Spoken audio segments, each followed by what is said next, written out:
Episode 25 Design Company podcast. And today, Brother Mo has very nicely and beautifully prompted a subject very dear to my heart, which is Designed Company itself and why we're doing this, what it's all about, how does it work, all these beautiful things. But before we kick off, Brother Mo, how are you feeling today? Oh, good. I've been enjoying this kind of back to work period, seeing a lot of progress, things moving along, the economy picking up after COVID, a lot of conversations happening. And hey, we just hit 25th episode of Design Company podcast, which is quarter of a century, which was measured in years.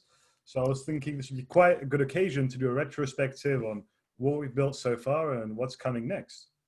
Yeah, and 25 more episodes or so, and we're going to have Gary Vaynerchuk on this podcast, as he's like promised people that if they do 54 episodes or 52 episodes in a year, he's going to come on 53rd. So Is let's that is see. that is that a thing? Nice one. Well, Uh, cool. yeah. So the design company, what it is, how does it work, and so on. Let's use the actual model here to describe it all. So Hmm. effectively, the genesis of this idea, there I use the Terminator terms, uh, came about through me going through a process of working with lots and lots of different startups and big governmental clients and corporate clients, including consultancies, management consultancies. Uh, and I realized that management itself was being consistently done badly, very badly. And it was done badly by people who are experts in management. And mostly it seems to be the case that people manage badly because they have a tendency to complicate things. People are very good at complicating things. So simplicity is the most complex achievement, and simplifying management, business management especially, seems to be like the biggest opportunity we have in the postmodern world, especially post-COVID world, in which a typical worker may need to use 4 or 5 different tools just to log onto their laptop, let alone do some work. And that's just on the tooling front. So the purpose of Designed Company as an idea was really, first of all, to simplify management, make it universally accessible and digestible, to follow on with like Google's kind of mission, and also provide a set of tools and reusable workflows that can enable any company to work as optimally as possible. That's really the purpose. And it starts off with a book that lays out the ethos and the spirit of it all, and then moves on to the software, because really books, and a lot of people kind of pride themselves in reading books. I don't even really pride myself in writing books, but sometimes it's important to put things on paper. But book in itself is a sort of dead piece of paper unless it's put into practice. So I usually advise people not to read books, but to put them into practice. Now, most of the time, people don't know how to put a book into practice. And this is very big reflection of intelligence if you can actually put some theory into practice. Most of the time, people don't know how to do that. But that's where Anya Designed Company software comes into play to help people put the book into practice. And of course, Anya Design Company software has been designed with the ethos of Design Company philosophy that's laid out in the book, and much of it in this podcast. So that's kind of the purpose and where it all kicked off. What comes to your mind, Brother Mo, before I move into people bit? Yeah, well, I mean, first of all, it's a beautiful invention that you've had with Design Company, right? And so what I like is that, well, what I found most interesting in the beginning was that despite working for 15 years in this field, you managed to reduce that to like 7 areas. And when I say despite, I mean, because like usually someone that's been in a field for a long time, they try and like build something really heavy, really like complicated, not complex, but complicated, and like they just go all out, right? And so what I found actually with Design Company was the powerful simplicity and all inclusiveness of the model. right? And so this is what really prompted me to get involved with you, to like, help you build out this ecosystem, to build and you were basically building a whole company around this framework, right? And so that's what I really like in terms of like my own personal purpose within Design Company.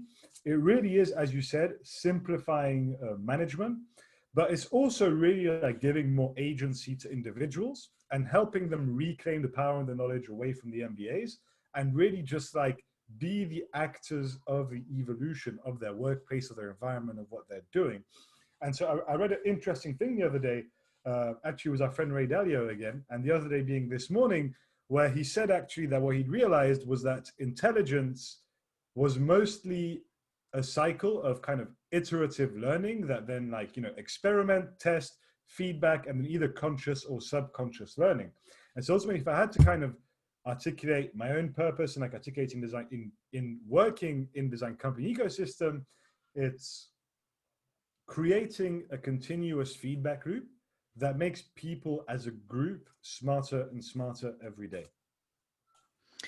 So that's fantastic. And one of the things that actually just prodded your talk, just prodded my thinking. And I, at one point in time, I actually ventured out into project management as a thing that I thought I wanted to chase down as my sort of like career path or even specialization. And I started working at this company called Headshift. And I took up a contract role there. And they were basically just absolutely all over the place. And I realized I was hired there to salvage their core program, which was a government client at the time. It was, I forget now, but it was one of those like business advice departments. Okay. And they had built them a website, and they were maintaining and managing and upgrading that website. This was like more than a decade ago now, I think. But I stepped in there as a project manager, and I realized that their documentation, their ways of working was all over the place. They were kind of big on using wikis and things like that. But the wiki is an unstructured tool. So they were just kind of like people were chucking things into wiki willy-nilly. And it was impossible to find any references, any things. And so I realized that although there's smart people, and Headshift as a company was like a leading social media agency back then. Things like Twitter and Facebook were just at the cusp of beginning, and they were saying, and they were prophesizing that these tools were going to become backbones to any business. And it was kind of almost impossible to see that back then, but now it's like impossible not to see that. So they were quite visionaries, but they were also like messy visionaries. And so one of the things that you realize about people is that people are messy, but at the same time, from that mess emerges great structure, great insight, great ideas, great inventions, and things that really shift humanity. And notionally, people that we look to serve with Design Company philosophy, framework, toolkit, software, and so on, are notionally executives, and not necessarily in particular order here, but executives who are there like the ultimate decision makers. Some of my personal friends are chief executives of companies that are managing like $5 trillion in assets, not naming any names here, but then you've got management and directorship who are really potentially responsible for hundreds or thousands of people within the company still.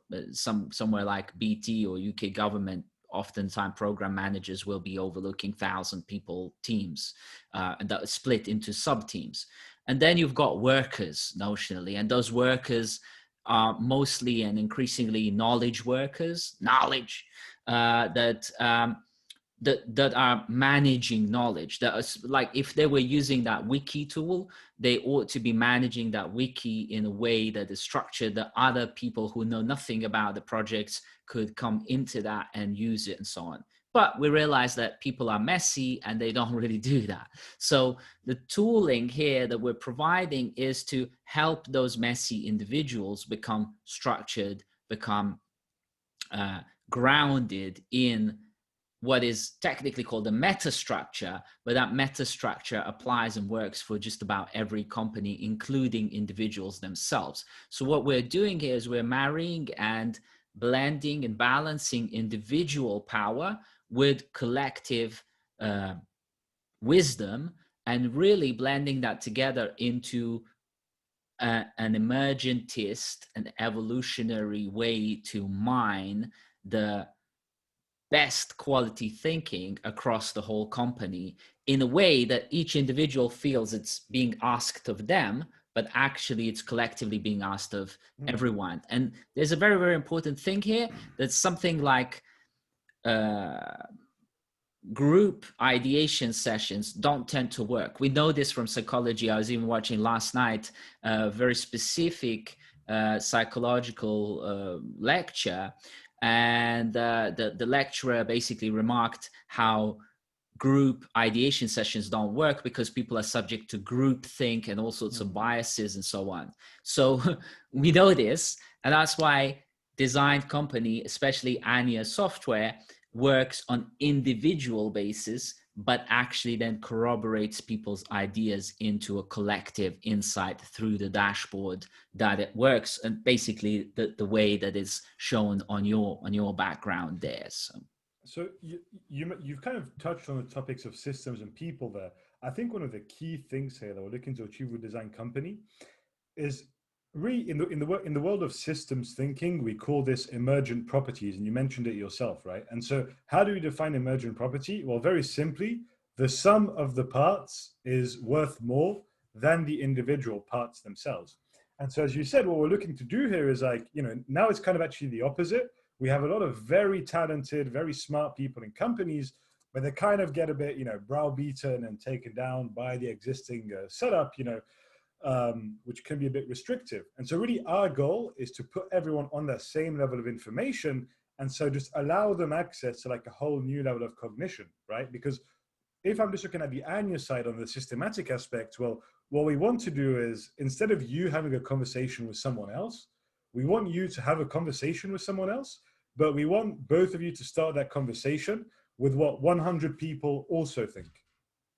And so Yes. obviously those two conversations, you can't even compare them. One is just two people complaining that goes nowhere.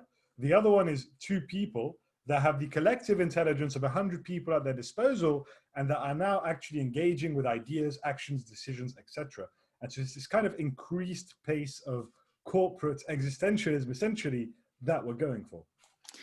Exactly. And so this, to touch then on the systems of how this works, as a consultant, I would go into a big corporation, let's say, or even a smaller startup. As soon as the startup gets beyond the size of about 100 people, it is the size at which the founders start experiencing a particular type of psychology in the company, which is that they're now meeting and seeing people working in their own company that they don't necessarily know individually.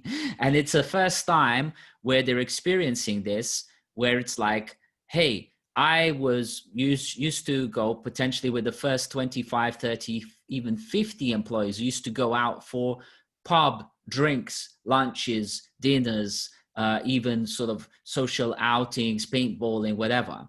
And that was a regular company cultural kind of exercise. And then suddenly beyond that size, you realize, well, it's monetarily not viable. It's basically impossible to get 100 people together. If you take all the staff away from the company stops working. So you can't do this. You may be able to do this in tranches of 20, 30, whatever. But most importantly, you're having more people working at the company, and the company starts experiencing some sort of stifling growth, which is starts reflecting itself on the fact that at this point, 100 people plus company requires the management layer. And as we mentioned before in this podcast, the management layer is also known as the kill zone. The kill zone being basically that so much chit chat is had in the company over all sorts of different topics, and the management can't handle that complexity, and they're looking to kill the ideas to kind of quiet down the rumors and chatter and so on. And this chatter can be inspiration because the company is like on the trajectory upwards, or desperation because the company is struggling, and we're like, maybe we raised 15-20 million dollars and we thought, yeah, this is going to keep us going for like 7 years, and then first year into it, it's like it's running out.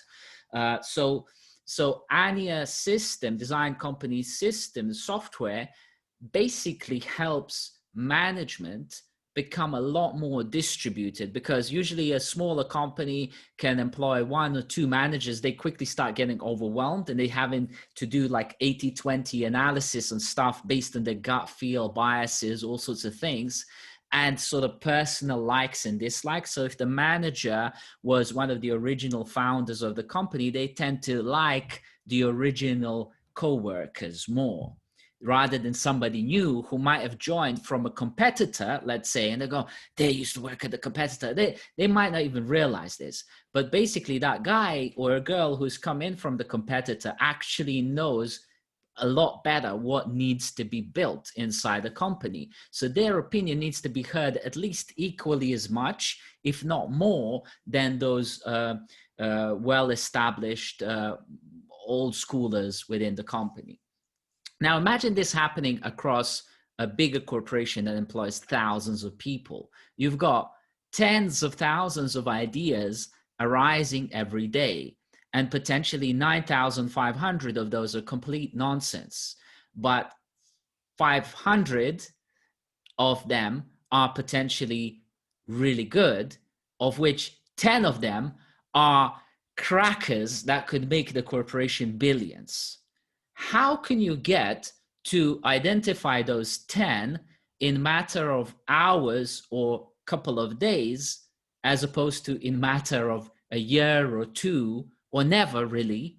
And even if you do find it out in a year's time, well, then you look at the watch and it's like way too late to release anything to the market, because basically that idea is about be behind the timeline to be competitive in the market.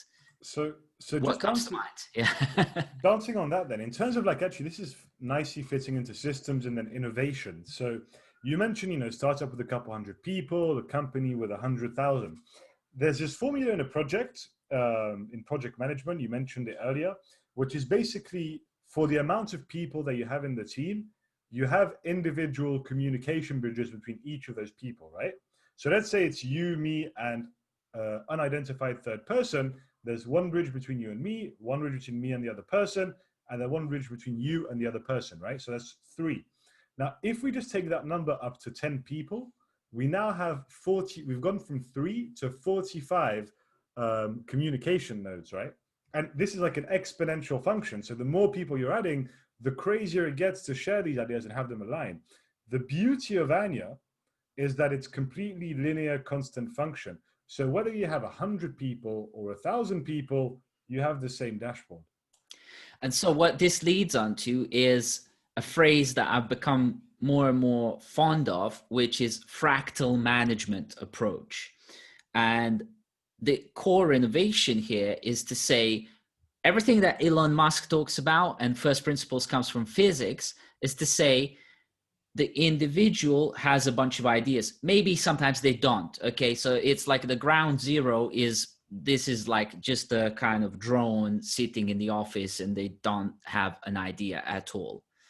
But usually even the kind of most boring workers come up with 1 or 2 things, however small or large. And of course, small, thousands and thousands of small things add up exponentially to a large impact. So any person during the day is capable of having at least 1 idea. If you have 1,000 workers, you got 1,000 ideas. Now, it's very easy to disregard things, okay? So it's very cheap to capture this in a very consistent way, and also then tally up the most commonly emergent ideas and innovations and thinking, and really tally it up into stuff that the management per se, like the dedicated management, could now actually start taking a notice of and really doing the proper data-based and scientific way of really understanding what matters the most, and really then, instead of being the kill zone, being the life zone, and providing a lifeline to the company that can lead towards growth, better products, and money generation and money reduction. So the core idea here is fractalizing management into super simple stories that are understandable and that are digestible, and that most importantly don't overwhelm people. Like, for example, that wiki was overwhelming people and they never really wanted to project manage that project, and the project was suffering. The whole company could have gone down because they had one major client that was the lifeline and the money provider, and that client was literally looking to take the company to the court. If they did that, it would be game over. Instead, I came in and I neatened things up. I basically provided 10 years ago some sort of ANIA structure and standardization, and I salvaged the client and salvaged the company. They ended up creating an exit down the stream and so on. And that's the sort of reversal of fortunes that can happen. Now imagine the reversal of fortune that can happen if you mine the ideas of every individual employee every day and aggregate that upwards. So that's the innovative aspect of the designed company, where we're basically constantly getting new ideas. The software enables employees within the company to share new ideas, which management and leadership can take on board, which leads towards products that can be generated based on really from the ground insights within the company from the employees. So for example, when salespeople, marketing people, support people who are constantly dealing with customers up top, when they are getting issues and product problems and service problems and so on, there is an opportunity with ANIA software to capture those and then work on resolving those so that company resources are not wasted on constantly dealing with customer problems, but to resolve those in innovative ways inside the product through design, to then relieve people from having to waste their energy and companies' resources on repetitive issues that no longer need to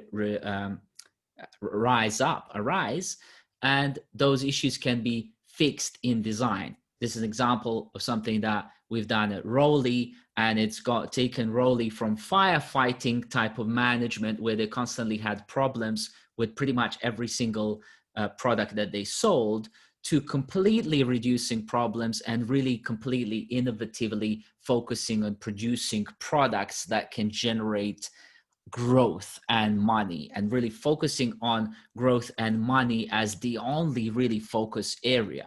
And so this is why this works amazingly, and that's why products follow innovation. And of course, someone like Elon Musk will talk that like the velocity of innovation is the main driver that ensures Tesla to be basically eating the entire car industry to get for lunch. And I can give a personal anecdote about Tesla in terms of, I bought some shares 3 months ago at the peak of the price, and within a week those shares had gone up by 20% and my investment had exited. And then 2 months later, the shares had gone exponentially up, and I still bought at the top, and everyone called me an idiot. And I look now and they're still 10% up. Okay. So somebody has got the first principle things right, and Tesla's proving that. Most people don't believe it, but belief is not necessary. We don't design products on beliefs. We design products on facts.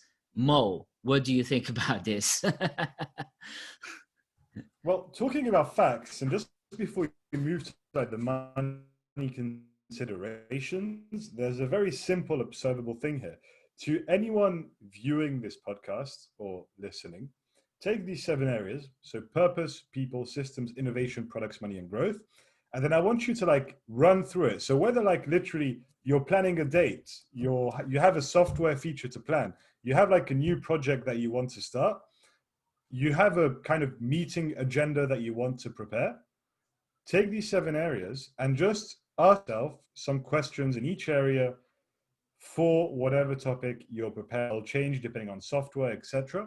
But what you're going to find at the end of that exercise, which doesn't take more than like 20, 30 minutes, maybe an hour if like you're having a discussion, is that you're going to have a very, very good first principles overview of whatever it is that you need to do.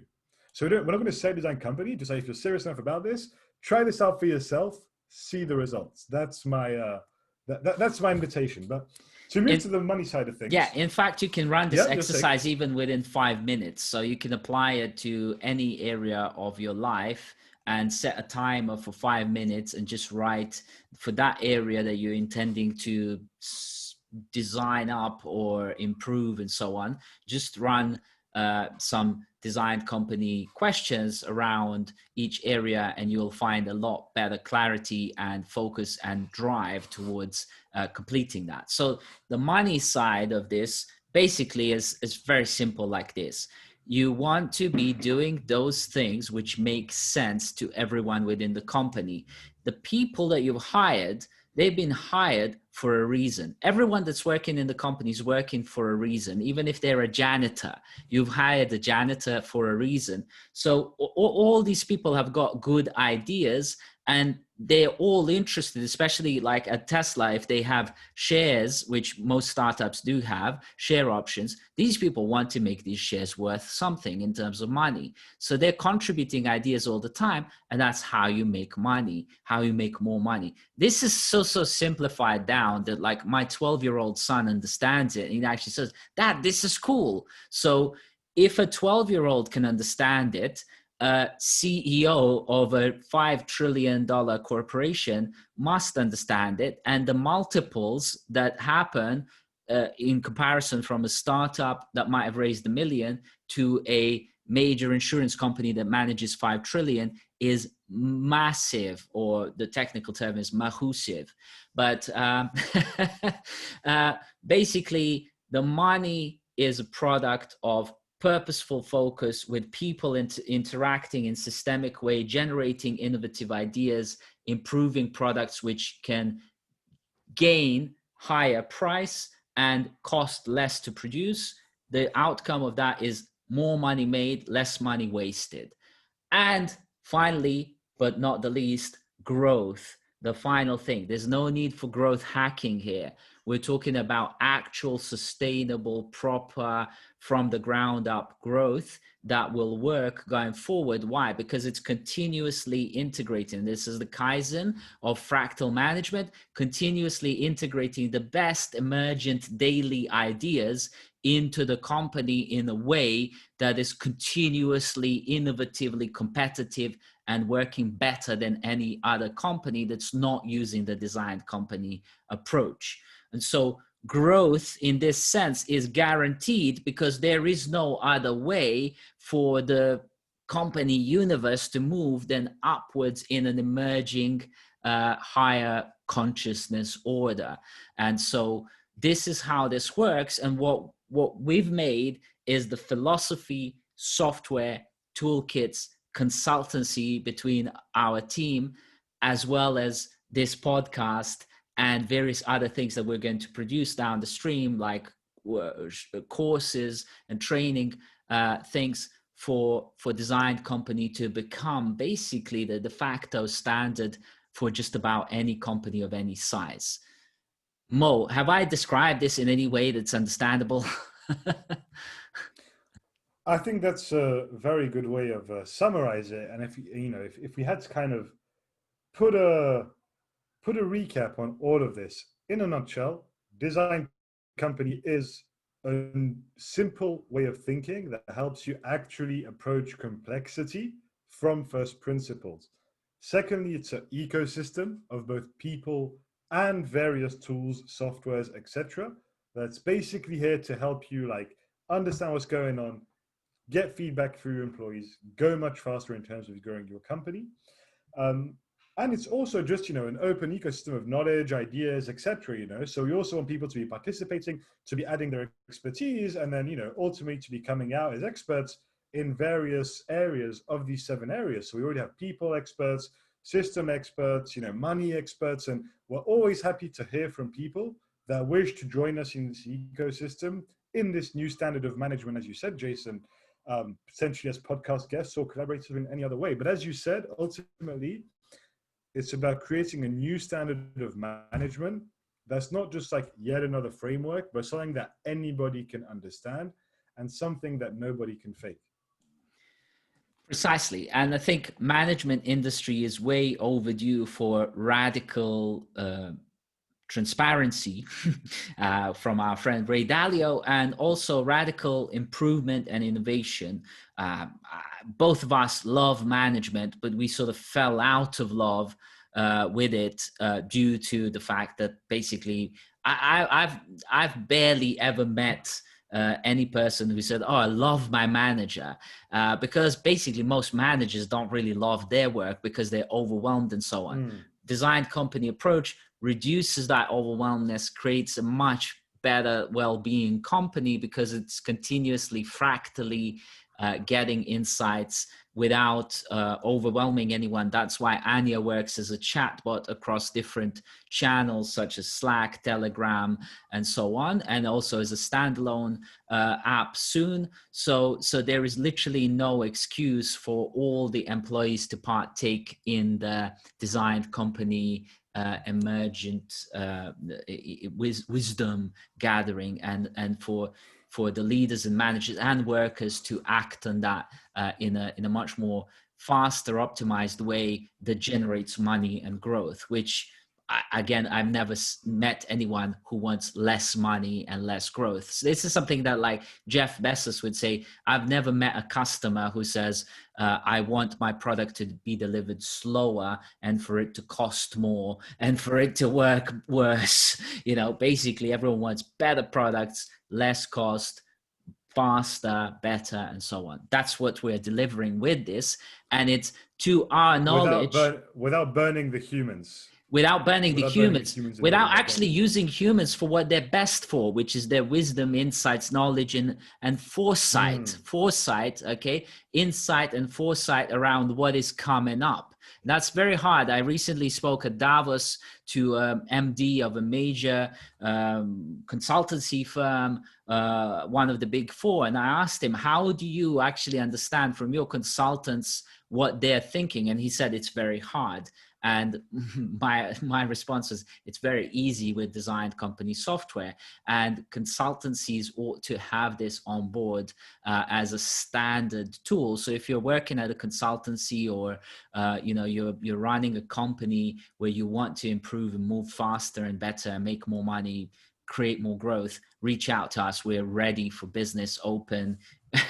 And we're seeing more and more uptake. So come along, and we can take you on board. So thank you very much. I have nothing to add other than I'm enjoying. Thank you very much for chatting to me again, Brother Mo, and reach out to us if you want to know more about Design Company. Cheers.